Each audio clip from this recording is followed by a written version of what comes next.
মনে রাখবেন, হেদায়েত কিন্তু আল্লাহর কাছে চেয়ে নিতে হয়। হেদায়েত এমনি এমনি আসে না। এই জন্য নামাজ আমাদেরকে শেখাইছে ইহদিনাস সিরাতাল মুস্তাকিম। হে আল্লাহ, আপনি আমাদেরকে সরল সঠিক পথে পরিচালিত করেন। নামাজে আমাদেরকে শেখানো হয়েছে। সুতরাং আপনাকে আল্লাহর কাছে হেদায়েত চেয়ে নিতে হবে।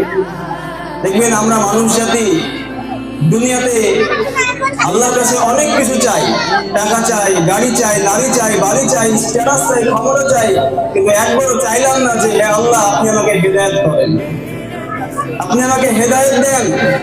আল্লাহকে কোনদিন এই কথা বললাম না, কিন্তু দেখেন আমরা প্রতিনিয়ত বলতে থাকি যে আল্লাহ, আপনি আমার ব্যবসায় উন্নতি করেন, একটা নেককার স্ত্রী আমাকে দেন, একটা ভালো পজিশন দেন, একটা চাকরি দেন, ব্যবসা দেন। আমরা এগুলো চাই, কিন্তু আল্লাহর কাছে আফসোস, আমরা চাই না যে আল্লাহ, আপনি আমাকে হেদায়েত করেন, আপনি আমাকে আপনার দিনের ছায়াতলে আশ্রয় দান করেন। আমরা বলি না এই কথাটা, বলতে হবে। মনে রাখবেন, হেদায়েত আল্লাহর কাছে চেয়ে নিতে হয়।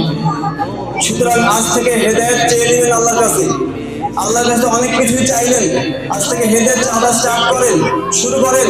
ইনশাআল্লাহ দেখবেন আল্লাহ আপনাকে হেদায়েত করবে। 2